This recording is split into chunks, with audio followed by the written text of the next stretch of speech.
Good morning, evening, afternoon, or whatever time it is in your corner of the world. It's definitely an early morning for us here over in the UK, but it doesn't matter what time it just was. It's time for the LJL. More importantly, it's time to batten down the hatches because it is CGA versus Burning Core first up on our plate. And if you know this matchup, you know it is going to be a King Bloodbath. I am Alex Nightmare Hapgood, joined by Samuel Initialize Hapgood and Alex Maswan, but he goes by Lexi on the internet. Gentlemen, what are your thoughts on this matchup? Yeah, I think the censorship is completely warranted because the PG rating of League of Legends is about to significantly get overridden in this game. It is guaranteed to be a bloodbath. Think about the players in, think about the history of this matchup. It is Aria going mental on one side, it's Once going mental on the other. Everyone picks team fights they shouldn't, everyone picks team fights they should. And at the end of the day, when the dust settles, it'll be 30 kills to 30 kills, and one of the teams will have scraped out a win.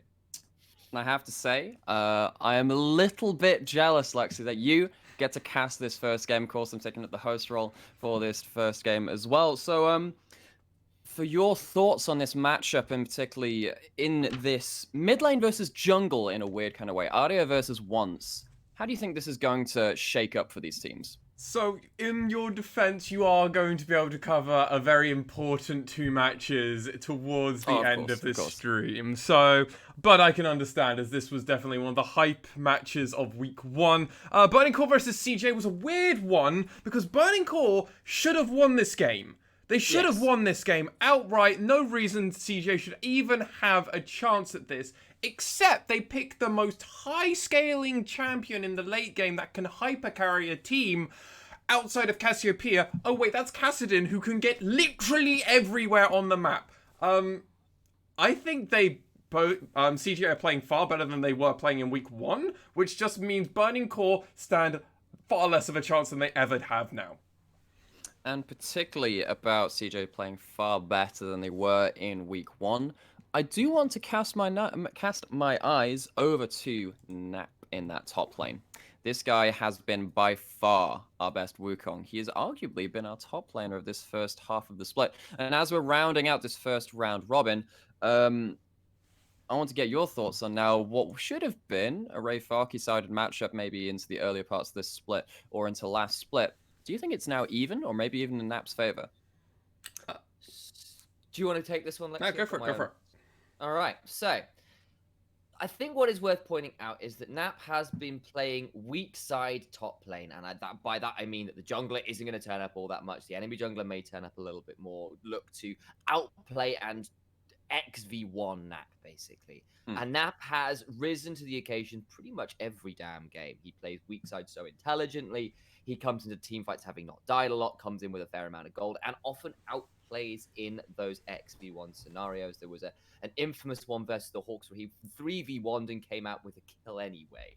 The Renekton tower dive, yes. Absolutely stunning stuff from him. And yeah, he plays the Wukong very well, which is probably the best team fight top laner in the game right now. And Wukong in and of himself is often relatively weak side just because he's not got the greatest laning prowess, just because he does need to get to the full Trinity Force before he's truly a threat in lane. So I think it's just a combination of great meta for Nap right now and also just very strong and very smart weak side play from that player. So strong meta for Nap, amongst other things. Of course, they won't just distill that point just down to the one thing. Lexi, I want to go to you on this. Someone who's not potentially doing so well, though. It's on the other side of the map, and it's on the other team. We've had some questions about Yuhi. Expand, 16 marks. So the big problem is we only have a problem with one part of that duo. Yuhi is not performing on a lot of champions, even a lot of heavy carry champions, even ones which he should be very comfortable on. Picks like Varus, you should be able to play flawlessly. We've seen it picked almost internationally to almost every team except for one team that's coming to mind. And yes, every team but one does not have a response to it. Well, LPL has a 100% ban rate for Varus. That should speak volumes for it. And when we do see it get through, normally it destroys almost every team. Yuhi does not do that, and they are now also not doing that. Proud though his support is finding a lot of picks on a lot of unorthodox supports that is coming very meta at the moment. I'm seeing it that set specifically at the moment, which is helping Yuhi a lot in that lane, which is kind of making it a lot more reasonable, but I'm scared for Gango and Grendel because they could just run this lane over and Yuhi might not have a chance. So run it over they might do. Maybe we'll even get to see that Draven out of Gango back in our first matchup between these two teams in Spring Split. Gango did pull it out. And Arya did get a quadra kill in that game too. He's been really on fire in this particular matchup. As I've said before, this matchup of Burning Core versus CGA, I would say it's the most fun matchup for me to watch as a spectator, even if it's slightly all over the place, shall we say. Going back to the players, though, I think there's another thing we probably should touch on is the rookies on these two teams. We have Yu-Gi-Oh! For Burning Core stepping in for outgoing Rocky, the mid laner of much tenure and a lot of short calling problems kind of followed in his absence. But of course, Burning Core have started to step up to the plate once again in that regard. And then on the other side, we have Unica stepping into a double jungle 6-man roster with CJ. However, Yoshi has not been seen this split, so it has just been Unica so far. Again, we talked about Arya versus once in that jungle matchup, but then if you look at the other side of that, flip the teams around, flip the roles around, we have this newer matchup. And how do you guys think that these two players will affect this particular matchup?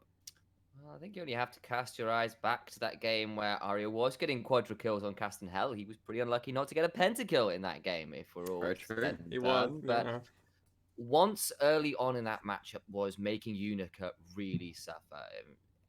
The official stream just put up some stats where basically saying, yeah, Once has got about a 200 DPM average differential, which is just that much higher than Unica. He's Once about 479. Unica's kind of just breaching 200. And that is a big difference in the kind of carry mentality of both these players we have. I've seen Unica step up, particularly last week. The Graves looked better, don't get me wrong. But Once has been punishing pathing early in particular. And those early advantages are what Burning Core need. And I'd stress that even more, need for this squad to get ahead. If Once is behind or even, things look dicey. So dicey is the term being used for potentially Burning Core's chances in this game. And of course, speaking of those jungle matchups, it's worth noting that in terms of damage share for their team, Once is by far the highest damage jungler on his team as far as I'm aware. He has 24% damage team from the jungle, whereas Unica on the other side only has a 10%, so over a double lead in that jungle role. So it finally kind of comes down to the champion select. I won't ask you for your predictions. I will ask for you to cast this damn game and make me enjoy it. See you guys. Thank you so much, Nymera. We'll leave you later, and we'll see you soon, bro. Of course, just a little bit of a fun spot there. Once has got himself a little bit of a T1 mouse mat there, obviously. Aiming for the greats. It's the same mouse mat that, of course, Nymera likes to use as well. So a bit of a fun fact for you guys watching in and out. But wait. we get Initialize. What? Is that a Yes. Nymera fun fact? It is a Nymera fun fact. Oh, good. I've got a few of those. We can bring that segment back. All right, good to know. It's a good one to keep. All right. So, of course, I am still Initialized. I'm joined by Mass1. We're here to cast some League of Legends. Burning Core versus CGA, with Burning Core taking on the blue side. It's Ray Farki in the top lane, Once in the jungle, Yu-Gi-Oh! In mid, Yuhi and Proud are our bot lane. Yeah, and CGA 5-1, Nap in that top lane, Unica in the jungle, Arya in the mid lane, Gango as their bot lane carry, and Grendel as the support. And some quick pick and bans coming in for CGA. We got Karma, Echo, and the Kindred. That's her. That's it. And over for Burning Core, sir.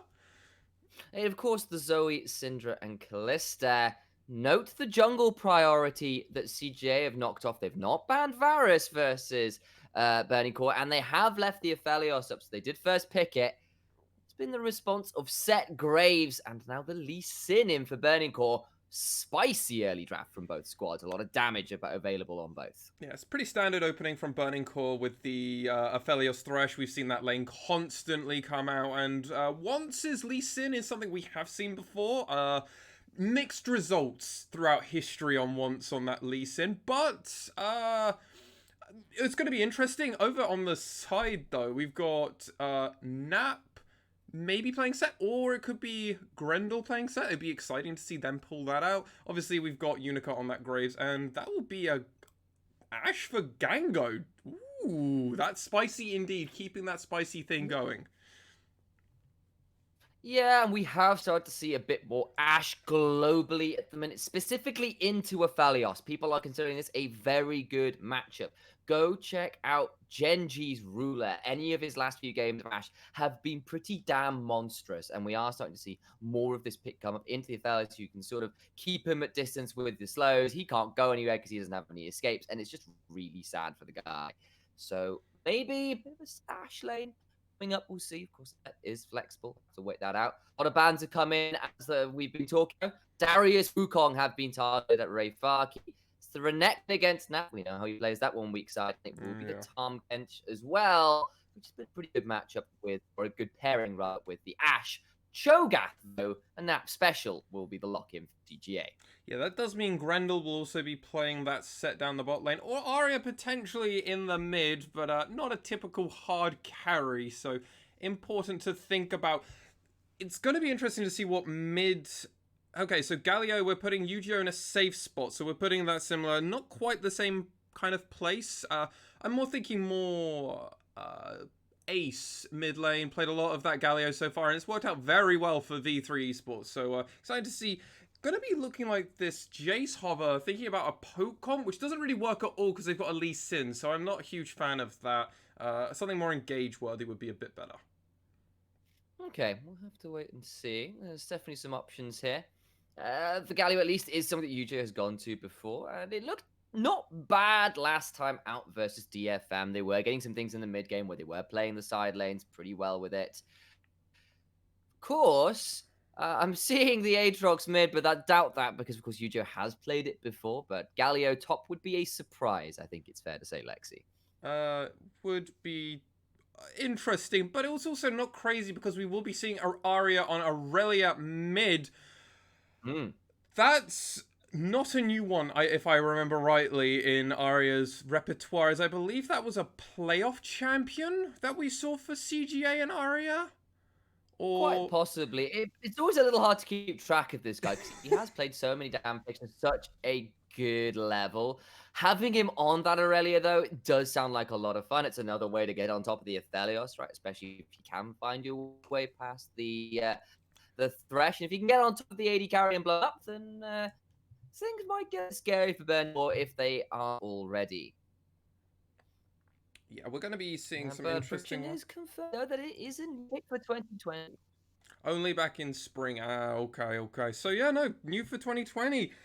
Well, that's just adding more and more champions, just showing authority. And I mean, into a Galio, this is like a perfect pick, right? The whole idea why you pick Galio is to basically say no to AP mages. Well, if they're not an AP mage, what does that do? And that's just showing the amount of pressure and power that they're trusting in Arya. The reliance on that carry potential to come from Arya is really bleeding through. Of course, there is the side note, though, of course. Being a melee champion, Aurelia is more susceptible to being taunted by Galio.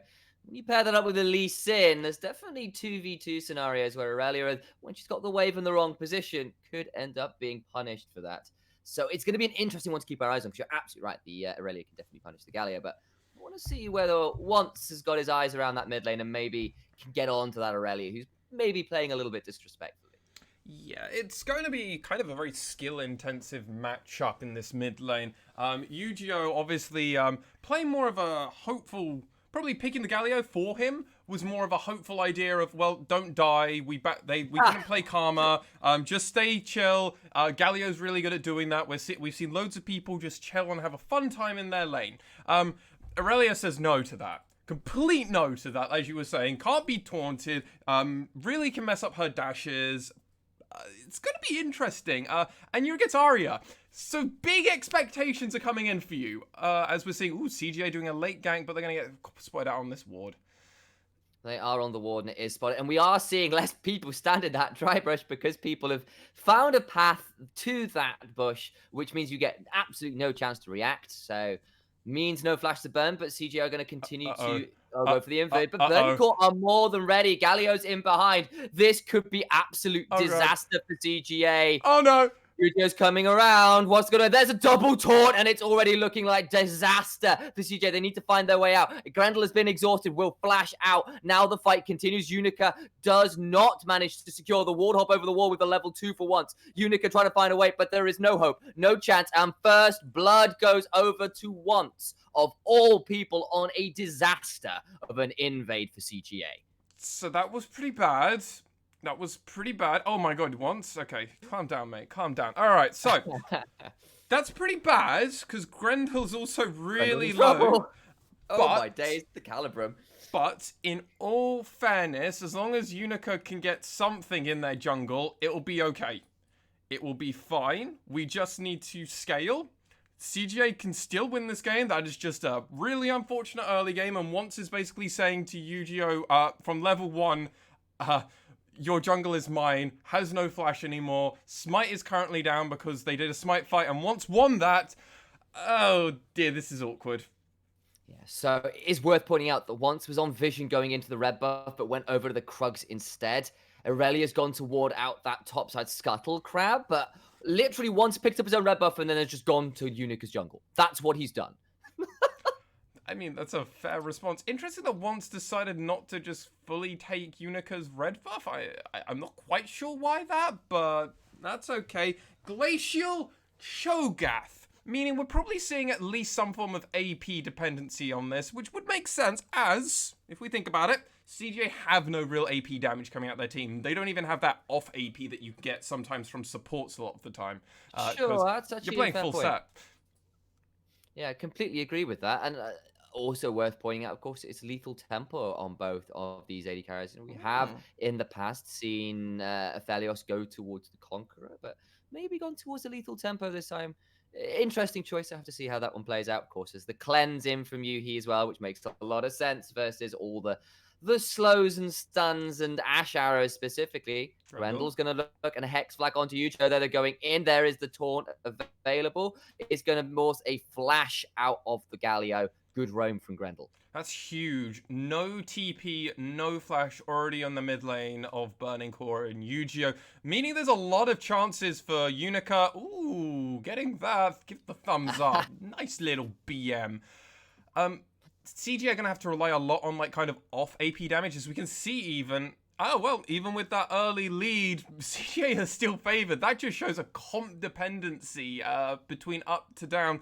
When you've got great engage from set as well as the Ash Ultimate and on top of everything else that the lineup of CJ has, it's going to definitely be an uphill battle for Burning Core, and getting this early lead will definitely help in that.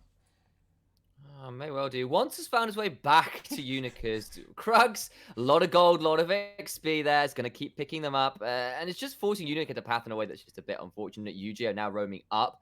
Maybe looking for a dive onto this Cho'Gath, who will be under tower. Braveark is put in there. See how this one plays out, because this Cho'Gath now in danger. Going to have to try and outplay. Has the silence, has the flash, but there is the infiltrator. The flash is now burned. There's a rupture up, but there is so much damage. Yujo picks that kill up. No flash is burned now from Burning Core on the way out, and easy as you like. Nap can't play that 3v1 any well. Well, we've seen Nap win a 3v1, not on Cho'Gath. So I think that we saw the flash. He was going to try and do the exact same thing he did before in a 3v1 scenario where he actually won it. The problem is you're not on a really damaging and absurd champion in the very early game. So it's okay, Nap. We will get him next time. Don't worry about it. Good to know, though. CJ immediately responding very hard by seeing once in that top lane, and I'm going to get the first dragon.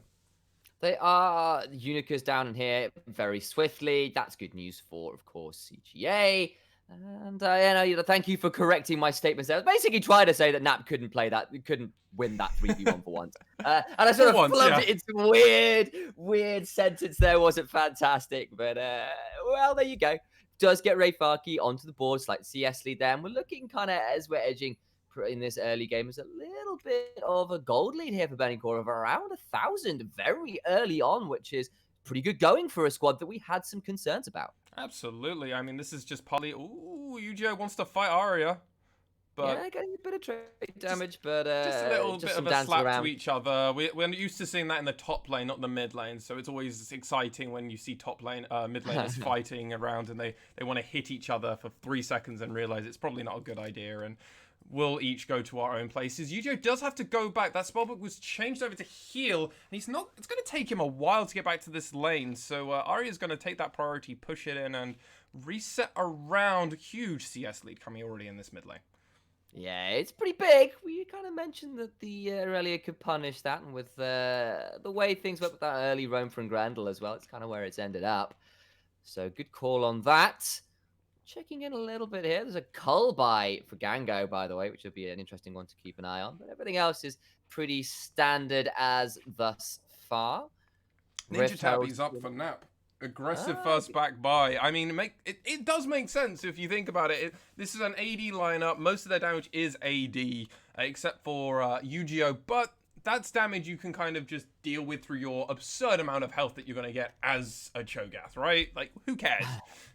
Well, but exactly, and this probably helps him survive the early game, and especially because the Cho'Gath will be going AP as well, so won't get as many crazy stats defensively anyway. So there's something to that. We're going to see an engage in mid. The Vanguard's edge comes up, but Proud and Once are here, and they do rescue their mid laner. Flash Ignite Burn from Arya does not secure the kill. When in doubt, Proud will be there to solve any of... Oh my god, Burning Core once. Unica's in trouble. There's the flash kick. Can Unica find his way out? The Sonic Wave lands anyway. Will Unica pick it up? Nah, he's still going to manage to find his way out. Arya is still parading in mid, but the flay out means that there's going to be no more to be found. Once turns his attention to the newly spawned Rift Herald, and Unica is already back in base. The Ash Arrow just skims by where Yu-Gi-Oh was.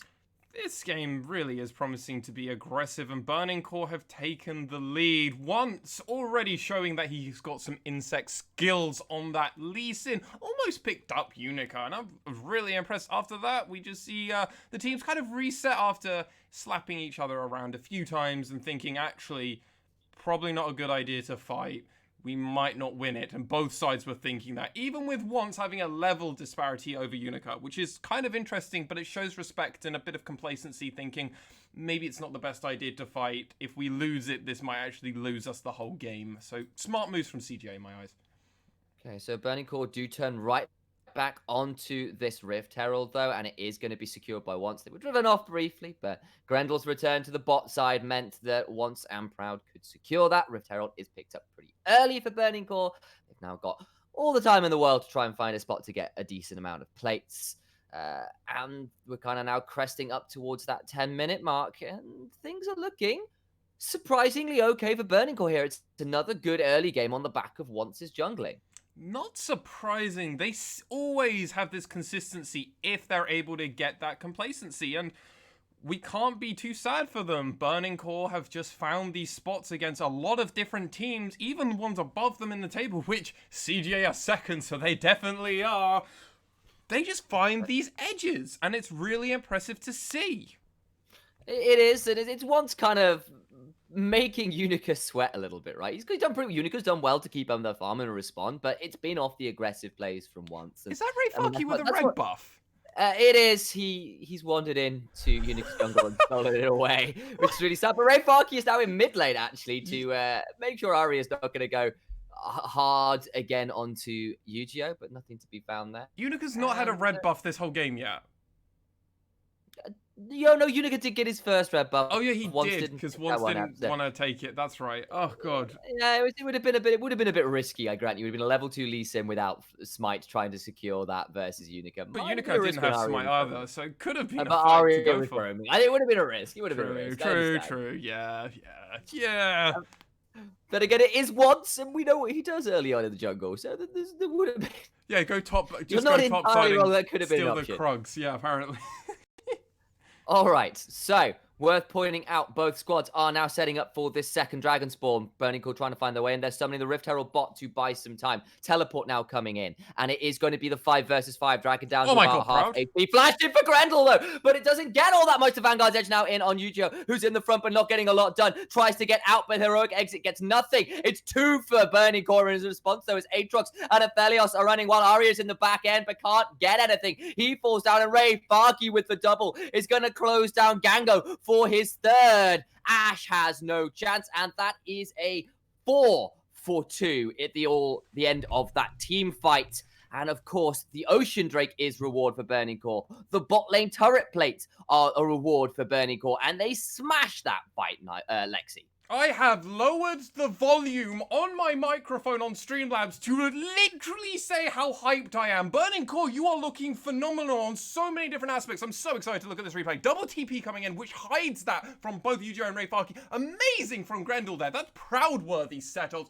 Doesn't land it in the team, though, so that extra damage. Yu-Gi-Oh does a beautiful taunt here, and the backline of Burning Core just get to go over. Yuhi just doesn't get touched for so much of this, and then Ray Farkey's just on this backline. It's phenomenal! It's so good to see Ray Farkey in a spot on a carry champion. Wasn't allowed so many of his comfort picks, gets this Aatrox game, and oh, giddy odd, it feels good to be back initialized. It feels good. It feels good. Right, well, welcome back to Burning Core versus CGA. We've missed you. The bloodbath is certainly there. Great box from Proud there to prevent the engage as hard as it was. The Ash arrow missing from Gango as well because Grendel pulled them out of the range was a little bit sad, and it puts Burning Core up to a pretty significant early lead.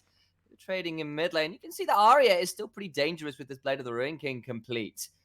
But it's a 2,500, 3,000 really gold lead for Burning Core as we crested about 13 minutes here. Warrior Enchant's done for both junglers, but it's a 3-0 to Aatrox and a 2-0 Lee Sin. Proud finds the mother of all blind hooks onto Unica. Not going to find much more than a health bar trade, but it looked pretty. How do you do? That was blind. That was fully blind. He did that. He placed the ward afterwards. You get that few seconds of vision after. He placed that after. Okay.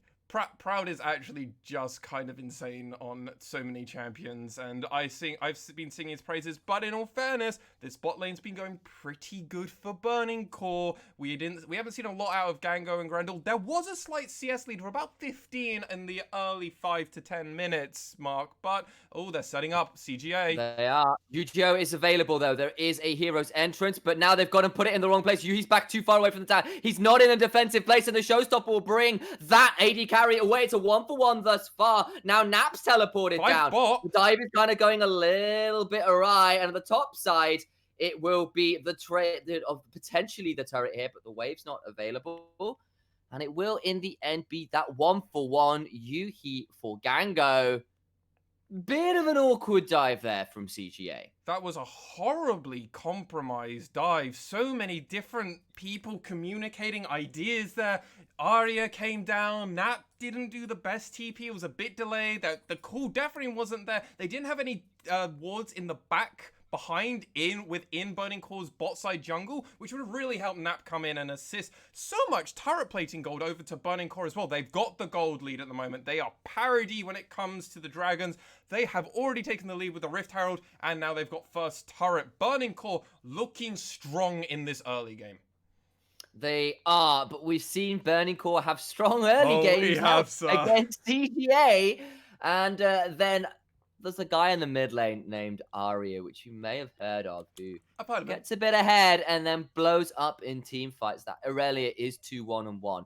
Is doing very well. Is in fact still ahead in the gold there, up about 300 odd from that. So that's good news despite things being there. It's just the top side of the map being 2k ahead a piece is pretty damn huge. Yeah, jungle and top being ahead. Do you want me to tell you the names of those two players? You might know them. They're called Once and Ray Farkey. Ray Farkey is out, has always been, since spring, and we started covering the LJL, has been up there as maybe the second best top laner. not surprising. Once is having a phenomenal summer so far. Again, not surprising to see them ahead. And this is against a team that is 5-1, both in Nap and Unica. Not slouches in the LJL. Exciting to see this. Lots of poising and positioning happening at the moment.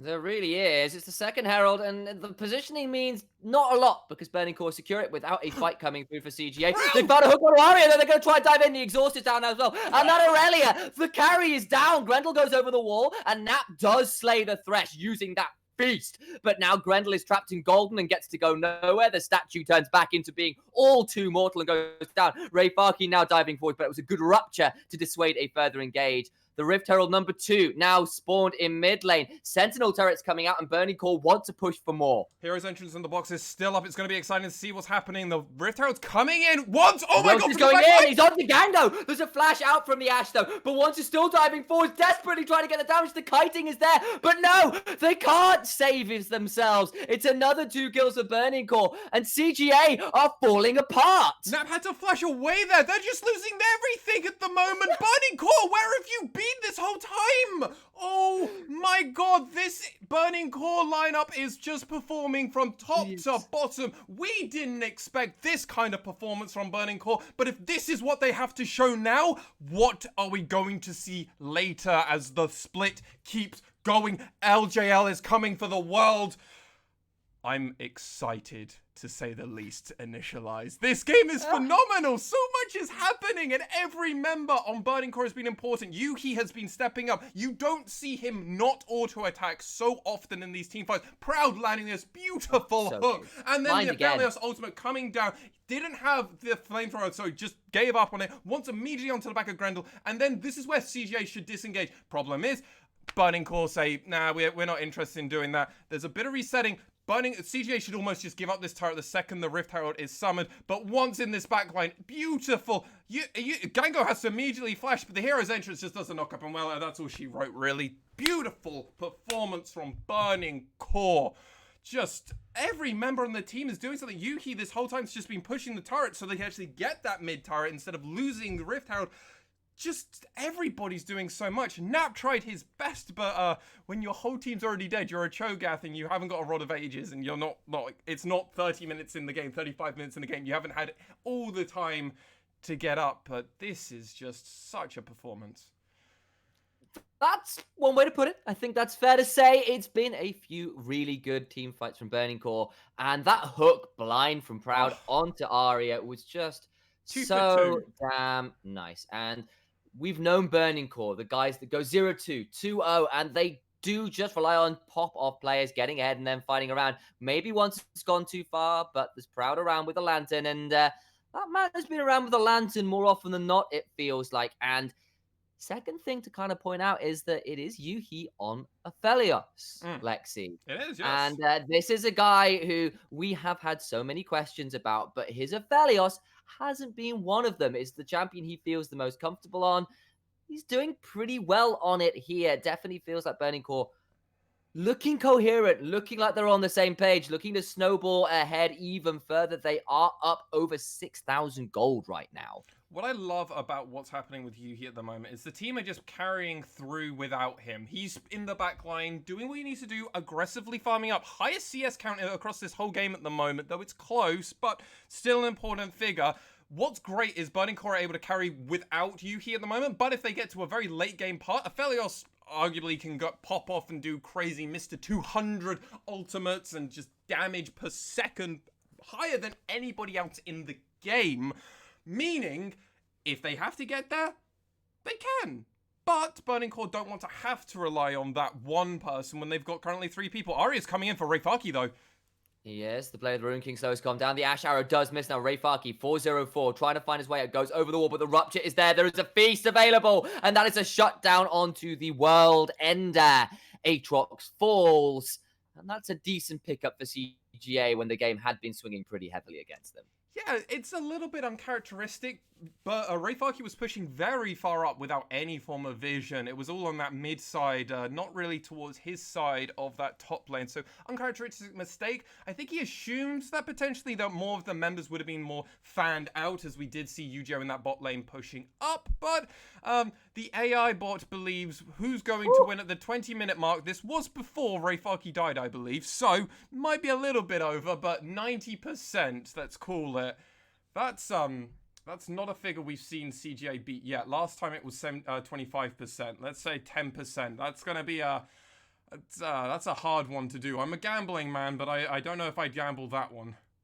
It is, it would be a rough one. That is certainly one way of looking at it. And we are also seeing that even though they got that pick onto Aatrox, that's all it was. It was just the kill, right? There was no objectives to take. It bought them a little time, but Mountain Drake will be up in a minute. That will be Mountain Soul for Burning Core. It's not like they scale badly. This Aatrox is precipitously close to a death dance where he does become truly unkillable. That Aphelios is at 2 items, and Burning Core has said, screw waiting around. We're going to bait around this Baron. They do tell away, though. Yu-Gi-Oh! Just aggroed the Baron to maybe bait it, you've got to hope. That we wanted to make Once feel sad about his health bar. Got Gango to use the Hawk shots. I believe that's what it's called. So it is indeed called the Hawk shot. So I mean, maybe that was all the plan was. Hawk shots on about a 25 to 30 second cooldown, if I remember, at rank 1. So it might have just been something. Oh, let's get rid of that because we want to make sure it's up again for the dragon. Actually, no. I was trying to figure out the line of play, but maybe Once is just thinking on a dimension level that I just don't even understand. So, this Mountain Drake coming up soon, and there's been a couple key item completions just in time for CGA, namely the Black Cleaver and the Runan's Hurricane, that does put them up to at least item parity. It is 2 items apiece for the mid and AD carries of both squads, so that could be important, especially if CGA want to contest. Nap has got his Spooky Ghost, has got the Glacial from the GLP. That Frozen Host available, but wait, look who's going in. Once goes in, but Gango flashes out this time. That is key, but now Grendel is caught in the middle. It's a decent haymaker, but it's not enough. Does fall down, but Rayfarki in the backline does not die to the feast, but Nap still gets him anyway. Now Yu-Gi-Oh! Going in, but it's very deep in the backline. Arya's it dead. Is a 1-for-2 right now, but Arya is dead. And now Gango has no flash and no way out right now, but doing a lot of damage in the back with the Hurricane. It's not enough. Once goes golden, and that is a 3-for-1. Rayfarki bought all the time in the backline that he needed to. Mountain Drake is up, and Nap can't do enough anymore. Important to also note, Unica is very, very low. Not in a spot where they can really contest or even attempt to try anything. Looks like Burning Core are thinking about the Baron? No, are they actually going to go and get that dragon that they really should go get? They are going to go get good. The idea of what... risky, Yes, I totally agree. Very risky. The only reason I was thinking maybe they were going to try and bait the Baron is because Unico isn't going to be able to face check it because his health was so low, especially against Once, who could probably standard combo of Lee Sin of QE, double twice, double tap with with Yuhi maybe in the background would instantly kill them. Get that second one. This Drake's going to be really important. It's going to offer a lot of stats over onto the Burning Core lineup. Making Yuhi just extra tanky is huge. But once these insects forcing flashes out of CGA, Grendel's tanking so much of the damage here. And yes, as you said, Rayfarki just tanking so much damage. Did pop the ultimate a little bit late, but what was really important to note there is it basically soloed out Arya so quickly.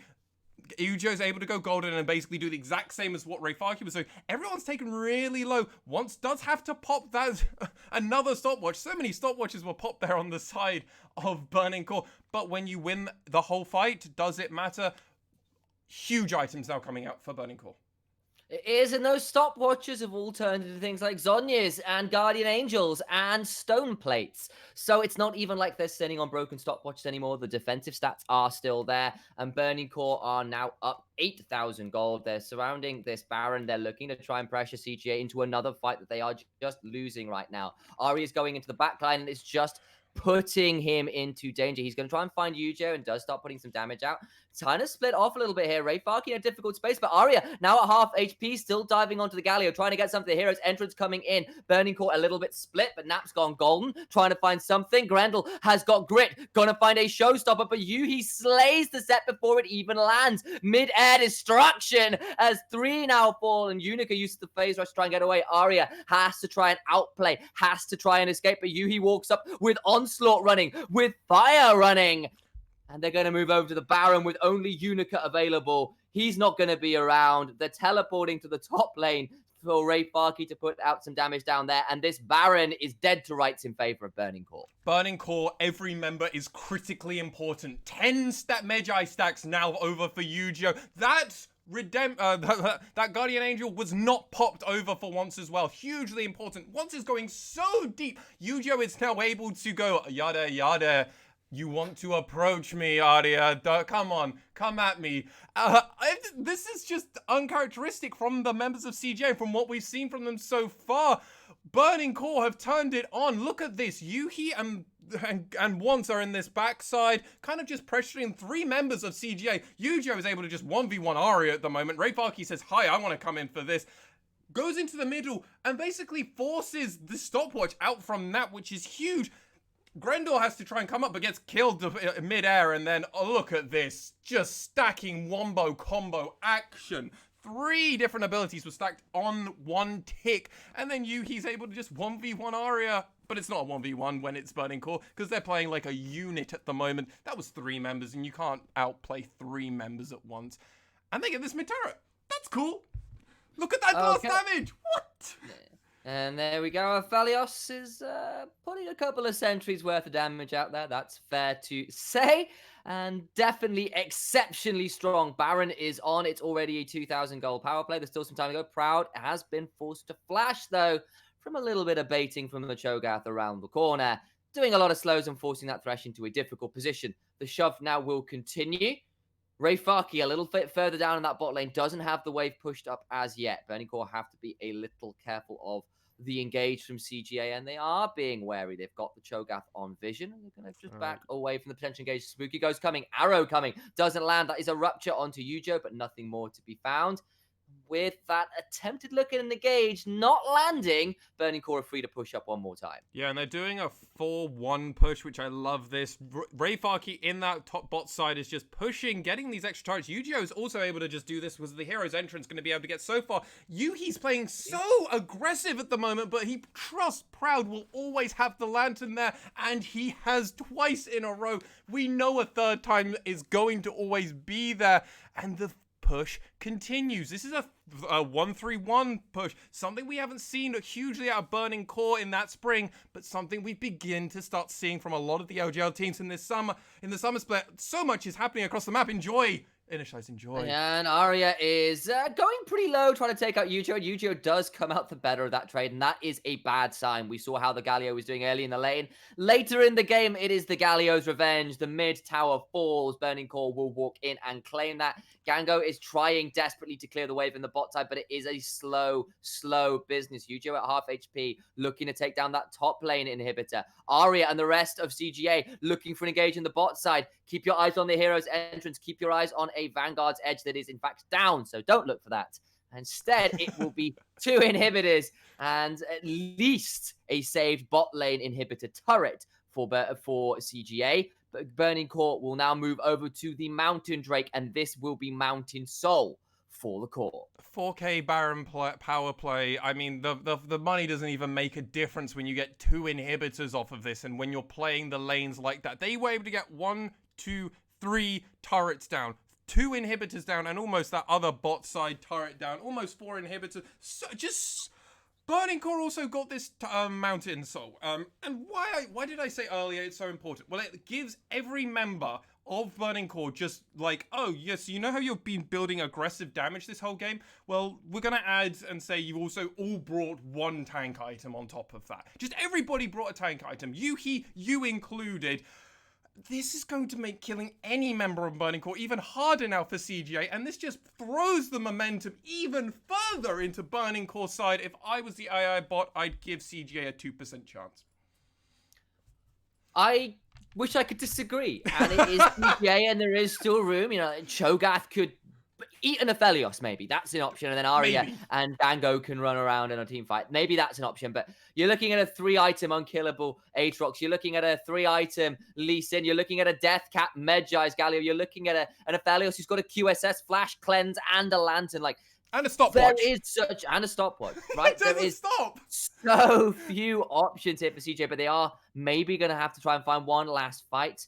But Lantern pulls people out to safety. Yu-Gi-Oh's in the backline just shepherding in super minions. And CJ, you've got one last fight versus Mountain, so one last fight to save your game. Yu-Gi-Oh is looking to find the fight on Burning Core's terms, though. They're going in. That's Grendel into the backline, but he doesn't find all that much. Health bars are desperately low for Unica and for Nap. They're trying to get out now. Look who's gold in the backline. It's Arya. Gets nothing. Galio gets 2. He's looking for more. He's going to try and get it. That's Ray Farkey who picks that one up. And it will be an ace on the fountain, but no. Nap goes gold, and he's a statue. The well-played sweep comes out, and Burning Core, 24 kills to 6, bring down the second-place team in the LJL. That was just phenomenal. A game not expected. So much drama, so much hype, so many thoughts that we've got. We're going to go and grab a very quick break to compose ourselves. And before you know it, we'll be right back with you all. Don't go anywhere.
We're back. CJ aren't back. They just lost to Burning Core, and in what a fashion did they do it? You said you didn't expect it, but I had an inkling. This matchup is always one of the crazy ones. You can really never predict these. We're going to go straight into the questions with these two, though. I want to quiz you, Lexi, about this draft. What were the expectations coming into this, and how did it end up bringing Burning Core partially to that win? I mean, just looking at the draft, I don't like Nap on this Cho'Gath. We've seen it before, but personally, you need to play... If he's going to be on weak side, you need to put him on a champion that can play weak side far more consistently, reliably, and not gonna die. Rayfarki on that Aatrox, we've seen what they can do to even Ebby on that, so definitely a champion that Rayfarki's going to be very happy to play. Through that, Yuhi and Proud got to play our lane. We've seen them from them before, and overall, I just really liked the Burning Core lineup just a bit more than I think I liked the CGA lineup. So some good vibes for you coming from that Positive Burning vibes, Core yeah, draft. feeling good Positive vibes. Yeah. Cho'Gath not hitting it right for you, and Burning Core doing all right. But what really exemplified this was that level 1. Sam, talk me through it. Burning Core placed a ward in the tri-brush, and I know you, Nymera, have been calling for teams to do this a little bit more, because we have seen before bot lane stand in that bot lane tri-brush and get picked off at the level 1 when you find that kind of awkward angle coming through the bot lane to try and find a kind of surprise invade there. This time Burning Core put the ward down. They stack 4 men with the Galio hidden around the corner, and they find a 4 versus 3, force the flash out of Grendel, get the kill onto Unica. First blood gets over onto Once's Lee Sin. Once then turns around and says, I've got my red buff, time to spend my entire game in Unica's jungle, goes and steals his Crux. And Unica just doesn't get to play the game the way he wants to. He's constantly trying to be late to the play, be second to the play, because this Lee Sin gets off to a critically good start. And one thing you were talking about in pregame was that Once and Wraitharky have to carry if they want to win, because those are the 2 players which have been performing the best at their peaks for Burning Core. And it wasn't quite vertical jungling, but having Once just kind of index into that top side, taking Krugs, making sure that Unica had less reasons to be up there, did set up for that early dive onto Nap. And Cho'Gath, while he does have some outplay mechanics, is actually pretty good in a dive situation. Has that Q, has that W very early into the game when you're against 3 people. It just doesn't matter. Nap on weak side, doesn't matter. You can just outplay that. It did lead to Once and Wraitharky getting this huge lead. How do you think they really brought this into team fighting, though? Because most of this game was about team fighting, Lexi. Yeah, it was completely up, down. I mean, we saw phenomenal performance from Once, always finding himself onto the back line, willing to do crazy flash plays just to get there. But frankly, the members of Burning Core committed to a play. If Once found a hook, they fully went for it. Every time there was a good team fight, UGO would immediately Hero's entrance and do it. And back to front, we saw that second team fight, which gave Burning Core the Baron, the big team fight, where they got the Baron. They stacked in basically 1 to 2 game ticks. I know League of Legends doesn't work on game ticks, but that's basically it. It actually does. It's on a frame rate. It's on a frame frame rate, rate, yeah. Same frame rate. Okay, so basically in 1 tick, they landed 3 separate champion abilities onto 3 members of CGA. If you're that grouped up that they're able to do that, it's game over. The Observer showed it in the replay, and that was just back to front. It was pretty disgusting. Yeah. But one thing, which is, of course, that team fight was very worrying for CGA, but what will continue to worry them is that CGA, they're still going for these fights, even when you have an Aurelia pretty good in the side lane. Cho'Gath's pretty good over there too, and you've got an Ashot to pick people off. I know it's a narrative which I've been setting up, and it may be right, may be wrong, but it does seem like CJ really don't want to commit to a split push. Do you think that was a problem in this game, Sam, or do you just think they were just outplayed? Well, I think it's going to be a bit of both, because I do think that it does hit a point where it's like, well, we've got to fight for this objective or we lose. I'm looking around some of those later Mountain Drake fights. I understand why you're thinking about that, but Arya did have a certain amount of advantage in the mid lane, was looking pretty strong, could have played the side lane better and didn't really index into it, which was a problem. But I will also say there were some issues just in execution in the team fights. We saw a great flash 4-man face breaker from Grendel with no follow-up. The Ash Arrow misses. Arya's not there in time around the dragon fight. That's problematic. And then the re-engage comes in from Burning Core. They save Yuhi. Arya's then in a 1v3, can't get anything done. So I will put that as about 6 on one half, half on the other. Problems all around for me. And I know that Lexi already talked about Once getting onto Gango. I think he did end up forcing so much out of him in team fights too. There was double summoners and kiting away from the Ashe so many times on that Ashe, which of course we've seen a number of times in this region now. One thing which I didn't ask you about, though, during our little break to collect our thoughts, I do want to get your guys' thoughts on Proud. How good did this guy play this game? Go, Lexi, man. I have been singing this man's praises from week 1 of the summer split. And for the man, somehow he can now do blind hooks. That is scary. That is very scary. He's shown us that he can get 4-man ults on set. That's cool. He's shown us that he can get blind hooks now on Thresh. That's scary. If he's got anything else to show us, like support LeBlanc, where he just blows people up, or Season 3. Oh yeah, or as I'm hopeful for, Pyke. If he can start playing a carry support, the game might just be over, and Proud can just win with Once and Burning and Wraitharky. Really, just do it. There are actually some Pyke support buffs coming in at the expense of his mid lane in the next patch, so we Who needs mid lane Pyke? see that Who coming needs around. that? G2 apparently, but so one thing I was very impressed. I was very impressed by Proud's Lantern play. I think that he ended up securing that 1-3-1, in a way that it meant that CJ couldn't look for those fights. And we know that CJ are always going to look for those fights. So I was very impressed by that disengage play. Gonna start wrapping things up now, guys. So if you have any final thoughts on these teams, on this matchup, and how CGA, they were 5-1, they're now 5-2. How about it? Okay, so just to finish up my thoughts on Proud as well, the lantern play is exactly the right thing to bring up. But more than that, it's where he was for those lanterns. He was roaming before Grendel. And there was a few times when Arya blew Flash, blew Ignite, blew Ult, looked for that infamous level 6 Irelia solo kill onto the Galio, which we said could be a dangerous matchup for the Galio. Once is there with the Lantern, and so Proud is there with the Lantern alongside Once. And that kind of was consistently happening, where the play CJ were looking for were getting muted by the fact that Proud was nearly always there with a Lantern. So, Lexi, have you got any closing thoughts yourself?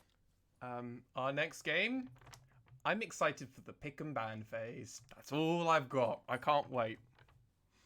So watch out for that draft, watch out for those bans and those picks which will go after them. This has been Game 5 of Week 4 of the LJL. Of course, it's only our first game of the coverage. We'll be covering Games 1 through 4 tomorrow at the same time that we cover today's game. So definitely join us for those if you want to keep up to date on the action. But for now, we're going to go to a quick break before we come back with our second game of the day. Stick around.